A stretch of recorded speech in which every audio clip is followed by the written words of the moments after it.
Hi friends. இப்போ மகாநதி பார்க்க போகிற மகாநதியில் வந்துட்டு ஒரு ஃபன்னு தாங்க ஞாபகம் வருது. என்னன்னு பார்க்குறீங்களா? அதாவது மச்சான் மாயாண்டி வந்திருக்காக வாமா மின்னலுன்னு கூப்பிட்டுட்டு ஒரு அருக்காணி பொண்ணு கொண்டு வந்து நிற்க வச்சுட்டு, நான் இப்போ தெரு பொறிக்குமா நான் கடந்து எடுத்தவாமா, ஐயோ மாறி மாறி உண்மையை சொல்கிறவங்க தெய்வத்துக்கு சமமா அப்படிம்பாங்களே, அந்த மாதிரி இவங்க 2 பேரும் மாறி மாறி அடிச்சுக்கிறாங்க.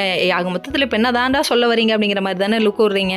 ஒன்றும் பிரச்சனை இல்லைங்க. இப்போ என் புருஷனை விட்டு கொடுக்க முடியாது, அதுக்காக நான் எந்த எல்லைக்கும் போவேன்னு சொல்லிட்டு காவேரி எடுக்கிற முடிவு இதுன்னு சொல்கிறோம். கடைசியில் நம்ம காவேரி இருந்துட்டு சக்ஸஸான்னு சொல்லி கேட்க, ஏமா வீடியோவுக்கு இப்படிலாம் போஸ்ட் கொடுக்காமா பின்னாடி இருந்து பார்த்துட்டு போகிறாங்க அப்படிங்கிற மாதிரி ஆயிடுச்சு.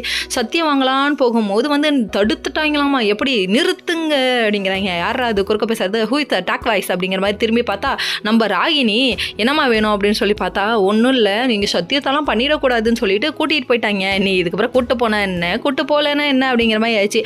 இவங்க ஒரு பக்கம் ஆட்டோவில் வர, அவங்க ஒரு பக்கம் காரில் வர, என்ன தயா நடக்குதுன்னு சொல்லி பார்த்தா வெண்ணிலா எப்படியாவது விஜய் கூட என்ன சேர்த்து வச்சிடறேன்னு சொல்லியிருக்காங்க காவேரின்னு சொல்ல, அந்த பிள்ளைய நீ இன்னும்மா நினச்சிட்டு இருக்க, பார்க்குறவங்கெல்லாம் பைத்தியக்காரனா நினைக்கிறீங்களாடா அப்படிங்கிற மாதிரி ஆயிடுச்சு.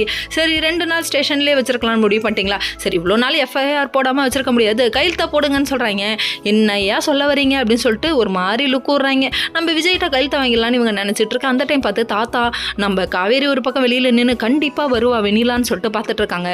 வெண்ணிலாவை நீ தப்பாக எடை போடாதம்மா, அந்த பொண்ணு சுயநலவாதிமா, அந்த பொண்ணை நம்பாதானா நீ கேட்குறியா நீ அப்படிங்கிற மாதிரி ஆயிடுச்சு. அதுக்கப்புறம் கையெழுத்து போடுங்கன்னு ஃபோர்ஸ் பண்ண, கையெழுத்து போட போகிற டைம் நிறுத்துங்க, கண்டென்ட்டுக்காக தான் வெயிட் பண்ணிட்டு இருந்தேன், உள்ளே வாங்க அப்படின்னு சொல்லி அவங்களும் கூப்பிட்றாங்க. கடைசியில் பார்த்தா சொல்லுங்கடா விஷயத்தை அப்படின்னு சொல்லி கேட்க, இப்போ என்ன வெண்ணிலா வராது தானே பிரச்சனை, வரலன்னா என்ன, எனக்கு கூட வாக்குமூலம் ஒன்று கொடுத்துட்டாங்க, அது வீடியோ இருக்குன்றாங்க.